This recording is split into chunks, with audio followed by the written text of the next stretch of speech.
सभी किसान साथियों को नमस्कार। मैं सर्वेश बुंदेली और किसान ऑफ इंडिया की टीम पहुंच चुकी है बांदा कृषि एवं प्रौद्योगिकी विश्वविद्यालय पर, जहां पर आज हम विभिन्न प्रकार की गतिविधियों पर और आने वाले समय में बुंदेलखंड क्षेत्र के लिए यह विश्वविद्यालय किस तरह से कार्य कर रहा है और किस तरह के नए नए इनोवेशन लेके आएगा, जिससे शुष्क क्षेत्र के बुंदेलखंड क्षेत्र पर लोगों के लिए बहुत उपयोगी होगा। जो भी यहाँ किसान हैं उनके लिए उपयोगी होगा, और जो यहाँ पे कृषि छात्र हैं वो किस तरह से कार्य कर रहे हैं और उनके लिए किस तरह के नए नए प्रोजेक्ट लेके आने वाली है। इसके लिए आइए हम बात करते हैं यहाँ के कुलपति महोदय जी से, श्री नरेंद्र प्रताप सिंह जी से।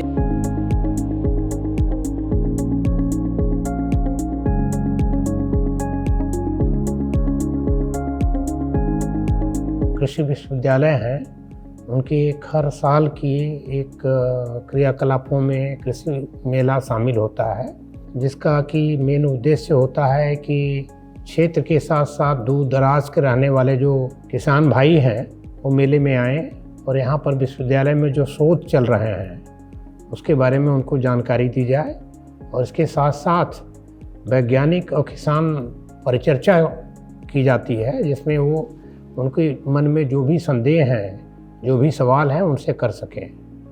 इस प्रक्रिया में इस साल जो विश्वविद्यालय की तरफ से तीसरा किसान मेला था, और इस मेले में करीब 8 से 10 हज़ार किसानों ने 3 दिनों में प्रतिभाग किया।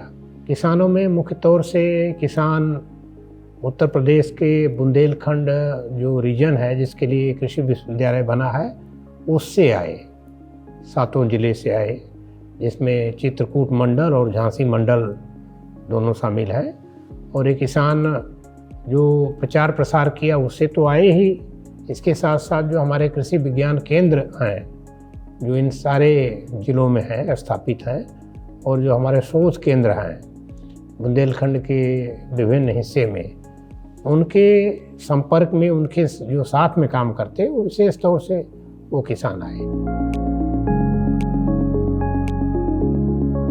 उत्तर प्रदेश के जितने कृषि विश्वविद्यालय हैं उसमें सबसे नया है, 2 मार्च 2010 से अपने अस्तित्व में आया। पहले तो 2-3 साल में यहाँ पर जो है संरचनाएं जो ज़रूरी होती हैं, आधारभूत सुविधाएं, वो इकट्ठा की गई, और उसके बाद से तो तकरीबन 10 साल से ये अपने पूरा फुल स्विंग में है। यहाँ पर 4 महाविद्यालय हैं, जैसा आप जानते हैं, कृषि महाविद्यालय है, उद्यान महाविद्यालय है, वानिकी महाविद्यालय है, इसके साथ सामुदायिक विज्ञान महाविद्यालय है। 3 महाविद्यालयों में, इसमें सबसे सामुदायिक जो विज्ञान विभाग है सबसे बाद में आया अस्तित्व में, करीब 3 साल पहले उसको खोला गया और पहले से चल रहे हैं। तो जो पहले से तीनों महाविद्यालय चल रहे हैं, कृषि, उद्यान, वानिकी, उसमें अंडर ग्रेजुएट कोर्स भी चलते हैं, स्नातक, परास्नातक और पीएचडी भी चलता है, बच्चे करते हैं। हमारे पास जो भी आधुनिक सुविधाएं इन बच्चों के शोध के लिए, चाहे वो प्रयोगशाला हो या स्टेट ऑफ आर्ट जो प्रक्षेत्र हो, शोध प्रक्षेत्र हो, चाहे वो शैक्षणिक फार्म हो, चाहे शोध फार्म हो, या और भी एडवांस रिसर्च के लिए जो कमर्शियल फार्म हैं, वो सब हमारे पास उपलब्ध है। और विश्वविद्यालय में सुविधाएं बहुत अच्छा है, इंफ्रास्ट्रक्चर, इसका ढांचा बहुत ही उम्दा तरीके से बनाया गया है, और ये रेजिडेंशियल है, पूरे जितने स्टूडेंट हैं और वो सब इसी परिसर में रहते हैं। हमारा विश्वविद्यालय है, इसके अंदर हमारा ये जोर होता है कि बच्चे हायर एजुकेशन में तो जा रहे हैं, लेकिन हमारे सोचना है कि वो खुद बच्चे अपने लिए रोज़गार का तलाश करें। हम उनको इनकरेज करते हैं कि आप एंटरप्रेन्योर बनिए, हम कहते हैं आप स्टार्टअप करिए, आप एफपीओ क्रिएट करिए, और जो है ऐसे बच्चों को जो उसमें अपनी रुचि दिखाते हैं उनको हम इनक्यूबेट करते हैं, चाहे विश्वविद्यालय कैंपस में या उनकी मदद करके दूसरे विश्वविद्यालय हैं और सरकार के जो संस्थान हैं वहाँ करते हैं। तो जो एक सोच इसमें ये है कि इनोवेशन को किस तरह से बढ़ावा दिया जाए, इन छात्रों को रोज़गार कैंपस में तो हम बाहर से कंपनियों को बुलाते ही हैं, बच्चों के अंदर स्किल भी डेवलपमेंट करते हैं, उनकी भाषा में विशेष तौर से इंग्लिश के जो रूरल बैकग्राउंड से जो बच्चे आते हैं उनकी इंग्लिश अच्छी नहीं होती है, कहीं ना कहीं जब वे दूसरों से compete करते हैं तो वहाँ पिछड़ते हैं। तो इस तरह इंग्लिश क्लासेस भी हम इनकी लेते हैं, हॉलीडेज में, वीकेंड में एम्पावर करते हैं ताकि उनके अच्छे प्लेसमेंट हो जाए। कंपनियों को भी बुलाते हैं, बैंकिंग जो सर्विसेज हैं उनको भी बुलाते हैं। तो इस तरह से एक सोच है कि जो भी बच्चे यहाँ से निकलें उनका एक सही प्लेसमेंट हो या अपना कुछ रोजगार शुरू कर सकें, जिससे कि एक समाज में एक जो कहते हैं ना कि एक पॉजिटिव सोच जाए। शोध के क्षेत्र में आप जानते हैं कि जो बुंदेलखंड है, बुंदेलखंड उत्तर प्रदेश और मध्य प्रदेश दोनों में 7-7 जिले आते हैं और एक शुष्क क्षेत्र है और करीब 17,700 करीब 45 स्क्वायर किलोमीटर में है, वर्ग किलोमीटर में है। और ये पूरा भाग में जितनी जो विविधता है शायद ही देश के किसी अन्य भाग में हो, इसीलिए इसकी जो खेती है बिल्कुल अन्य जगहों की खेती से बिल्कुल अलग है। और यहाँ पर पहाड़ी क्षेत्र भी हैं, पठारी क्षेत्र भी हैं, मैदान भी हैं, नीची ज़मीन भी है, जंगल बहुत है। मेरे कहने का मतलब यहाँ जो खेती की जो संभावनाएं हैं वो तो बहुत हैं, लेकिन ये थोड़ा अलग है। तो इसलिए हमारे यहाँ कैंपस में ड्राई लैंड एग्रीकल्चर पर, बरानी खेती पर सेंटर ऑफ एक्सलेंस है, जो राज्य सरकार की मदद से हम लोग स्थापित किए हैं। और इस क्षेत्र में जैसा हमने बताया कि जो नदियां हैं, नदियों में कई बार 12 महीना पानी नहीं होता है और जानते हैं कि इस तरह पहाड़ी और पठारी क्षेत्र की नदियां बड़ी चंचल होती हैं, पानी बरसता है वो अपने में रोक नहीं पाती हैं। जो दूसरी बड़ी नदियां हैं जैसे यमुना है, बाद में गंगा में मिलती है तो निकल जाती है।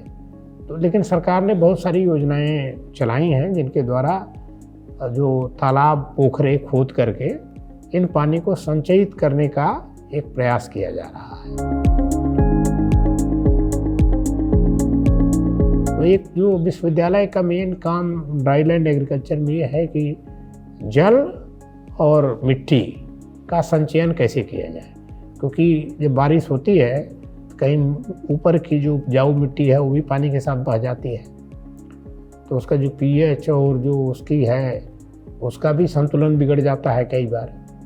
और अधिकतर जगहों पर जो भूभाग के अंदर का पानी है वो खारा पानी है, जो न तो पीने के योग्य है, नहीं सारी फसलों में इसको दिया जा सकता है। तो ये प्रयास हो रहा है कि उस पानी को और जो सब सरफेस वाटर है, बरसात का पानी इकट्ठा करते हैं, दोनों को मिला जुला कर खेती में किस तरह प्रयोग किया जाए।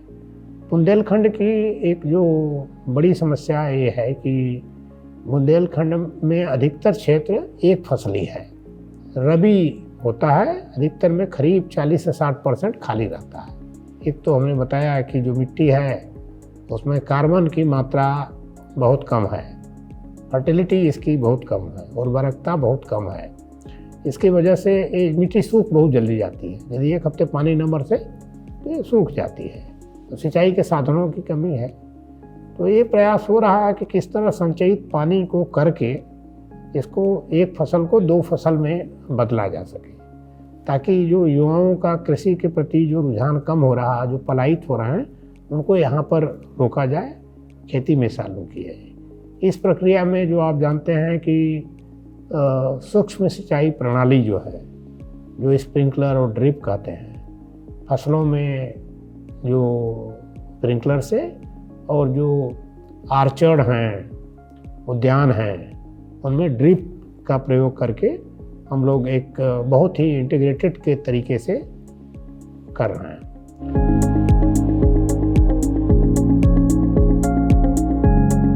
इस क्षेत्र में जैव विविधता बहुत है। जैव विविधता हर चीज़ में है, चाहे पशु हों, यहाँ पर वन्य जीव भी बहुत हैं।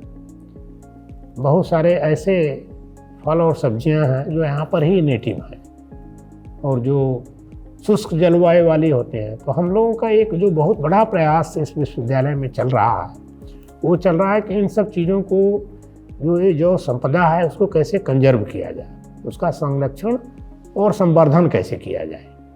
इस प्रक्रिया में संरक्षण और संवर्धन केंद्र हम लोगों ने खोला है। केनकथा उत्तर प्रदेश में पाई जाने वाली जो 4 जो नेटिव ब्रीड हैं उनमें से एक है, और जो केन नदी, जो केन वैली है, केन घाटी है, यही उसका जन्म स्थान है। लेकिन वर्षों से ये ब्रीड जो है धीरे धीरे इसमें बहुत डिटोरिएशन आया, इन ब्रीडिंग ओपन में होती रही, और उनकी इसके बैल बहुत इस्तेमाल पहले खेती में होते थे। जब से बैलों की खेती में मशीनीकरण हुआ, उपयोगिता कम हुई, तब से ये रोड पर आ गई। और ये एक अन्ना प्रथा आपने सुना होगा कि बुंदेलखंड में चूँकि इनकी उपयोगिता बहुत कम है तो लोग उनको रोड पर छोड़ देते हैं, और छोड़ने की वजह सरकार अनेक प्रयास कर रही है, गौशालाएँ बना रही है, इनको संरक्षित कर रही है। तो हमारा ये प्रयास है कि केनकथा की जो गायें हैं उनको एक तरह से आइडेंटिफाई किया जाए जो प्योर ब्रीड है, और उसको फर्दर इम्प्रूव किया जाए, और ताकि जो एक तो ये समस्या, क्योंकि जब उत्पादकता इसकी बढ़ेगी तो लोग उसको खूंटे पर बांधेंगे या फसलों को नुकसान नहीं करेंगे। तो ये एक बहुत बड़ा काम हम लोगों ने ले रखा है। इसी तरह से जालौनी भेड़ है, वो भी यहाँ की ही ब्रीड है, और बहुत बड़ी। यहाँ की जो मिट्टी में जो भी वनस्पतियाँ होती हैं, उस वनस्पतियों में जो बहुत लो कास्ट जो चीज़ होती है, कहते हैं अच्छा क्वालिटी का जो चारा नहीं होता उसको भी खाकर ये बहुत अच्छा रहती है। इसी तरह से एक बुंदेलखंडी बकरी है। तो इन तीनों को हम लोगों ने अपनाया है। हम समझते हैं कि हमारा कर्तव्य है कि जो जैव संपदा है उसको किया जाए। इसी तरह से बहुत सारे यहाँ जो है फल हैं जो यहाँ के नेटिव हैं, जैसे एक चिरौंजी है। अब सब जंगल जब से साफ होने, चिरौंजी खत्म हो रहा है, तो उसका यहाँ हम लोगों ने राष्ट्रीय जीन बैंक बनाया है। इसी तरह से महुआ है, महुआ भी धीरे धीरे खत्म हो रहा है, उसको भी हम लोगों ने बहुत सारे छोटे साइज के जो जामुन है, आंवला है, बेर है, बेल है, जो कम वर्षा में एक फल होते हैं। तो इन सारे का हम लोगों ने एक जीन बैंक बनाया, उनको संरक्षित कर रहे हैं और इम्प्रूव करके प्लांटिंग मटेरियल हम किसानों को दे रहे हैं। यहाँ पर और भी बहुत संभावनाएं, नई संभावनाएं आई हैं, जैसे कमलम जो जिसको कहते हैं ड्रैगन फ्रूट, इस क्षेत्र में बहुत बढ़िया होता है। खजूर की खेती, आप सोचते थे खजूर केवल गल्फ कंट्री में ही होता है, अब खजूर का यहाँ बहुत बढ़िया ऑर्चर्ड हम लोग लगाए हैं, ये फ्रूटिंग में है। तो ये कुछ ऐसी चीज़ें हैं जिसके करने से हमको लगता है कि किसान की आमदनी कैसे बढ़ाई जाए, और यहाँ की मिट्टी की जो प्रकृति है, जलवायु जो है, उसके अनुसार हम लोग काम कर। बहुत सारे ऐसी भी और भी सब्जियां हैं यहाँ पर के नेटिव हैं, यहाँ की लोग खाते हैं। आप जानते हैं इस देश में एक बहुत बड़ा पोटेंशियल जो सीजनल फल और सब्जियों का है, कि सीजन में तो बहुत सस्ती होते हैं, किसी को कीमत नहीं मिलती है, सीजन के बाद वो उनके दाम आकाश होते हैं, आम आदमी को उपलब्ध नहीं होते हैं। तो एक हमारे यहाँ ऑलरेडी पोस्ट हार्वेस्ट टेक्नोलॉजी का जो डिवीज़न है, और उसमें हम लोगों ने ऐसे अनेक तरह के पदार्थ, जो पेय पदार्थ और बहुत सारे जो प्रिजर्वेटिव करके अचार, चटनी, अनेक तरह के फूड का इनोवेशन हम लोग कर रहे हैं। तो वो काम भी बहुत बढ़िया चल रहा है। ये क्षेत्र दलहन, तिलहन और जो मिलेट, जो श्री अन्न है, उसका क्षेत्र रहा है, लेकिन धीरे धीरे उसमें भी गिरावट आई है। तो हम लोगों ने एक सीड सिस्टम डेवलप किया है कि किस तरह से किसानों के साथ मिल करके उच्च कोटि का नई प्रजातियों का बीज पैदा करें और किसानों को दें। हम लोगों ने इसके अलावा जो पर्यावरण है, आप देख रहे हैं कि यहाँ का पर्यावरण बड़ा तेज़ी से डिटोरिएट हो रहा है, और क्लाइमेट जो चेंज, जलवायु परिवर्तन, उसका इफेक्ट बुंदेलखंड में बहुत तेज़ी से होता है। जैसे यहाँ हम लोगों ने देखा है कि पिछले कुछ सालों से 47, 48, 49, 50 डिग्री टेम्परेचर 8-10 दिन बना रहता है। वो सबके लिए, चाहे मनुष्य हो, पशु पक्षी हो, सबके लिए एक बड़ा दबाव होता है। तो पर्यावरण पर भी हम लोग काम कर रहे हैं, और विश्वविद्यालय के अंदर हम लोग एक एग्रो इको पार्क बना रहे हैं, जहाँ की सारी बायोडाइवर्सिटी भी वहाँ पर कंजर्व होगी, उसके साथ साथ यहाँ के जो लोग आएंगे वो एक इको टूरिज्म का कंसेप्ट हम लोग दे रहे हैं। कैसे आएंगे, हमारी जो पुरानी जो परंपराएं थी, हमारी जो संस्कृति थी जो कृषि से जुड़ी हुई थी, उसको हम लोग एक तरह से फिर से सजीव करने की कोशिश कर रहे हैं। और उसको एक जो चित्रकूट जो धार्मिक प्लेस है, प्रयागराज पास में बनारस से जो कॉरिडोर बन रहा है, उससे हम लोग इसको जोड़ने की कोशिश, तो उस साइड पे भी एक प्रयास चल रहा है। इन्वायरमेंट क्लाइमेट चेंज जो एक क्षेत्र है, उस पर भी शोध हमारा चल रहा है। इसके अलावा हम बहुत सारे यहाँ पर प्रशिक्षण कराते रहते हैं, कृषि विज्ञान केंद्रों पर कराते हैं, मेन परिसर में कराते हैं, और बहुत सारे युवाओं को हम लाते हैं परिसर में, और छोटे छोटे पीरियड की हम साल भर ट्रेनिंग देते रहते हैं। किसानों के खेत में भी हम डिमॉन्स्ट्रेशन करते हैं, प्रदर्शन लगाते हैं। बहुत सारी योजनाएं भारत सरकार की हैं, कुछ उत्तर प्रदेश सरकार की हैं, उनके द्वारा तो किसानों को जोड़ने का एक प्रयास है, ताकि इस क्षेत्र में जो उत्पादकता बहुत कम है उसको किस तरह बढ़ाया जाए, किसानों को आमदनी को कैसे जो है बढ़ाया जाए, और युवाओं को पलायन रोका जाए, और पर्यावरण को भी हम अच्छा रखें। हमारी जो जैव संपदा है उसको भी हम सुरक्षित रखें। ये एक विश्वविद्यालय का एक ओवरऑल जो हम कहेंगे कि एक प्रयास है, और मुझे आशा नहीं पूर्ण विश्वास है कि आगे आने वाले कुछ वर्षों में न केवल उच्च शिक्षा के क्षेत्र में हम अग्रणी होंगे, बल्कि शोध जो ड्राई लैंड एग्रीकल्चर जिसको कहते हैं, शुष्क खेती जो शोध है, और पर्यावरण पर जो शोध है, उसमें भी विश्वविद्यालय एक अहम भूमिका निभाएगा। किसान ऑफ इंडिया के YouTube चैनल को सब्सक्राइब करने के लिए नीचे दिया हुआ सब्सक्राइब बटन दबाएं, और किसान ऑफ इंडिया से जुड़े सभी अपडेट्स को पाने के लिए बेल आइकन दबाना ना भूलें। जो है आपके आसपास, आपके शहर का खास, वो दिखाएगा आपको DNN 24, आपका अपना डिजिटल न्यूज नेटवर्क। तो फिर कीजिए लाइक, सब्सक्राइब और फॉलो।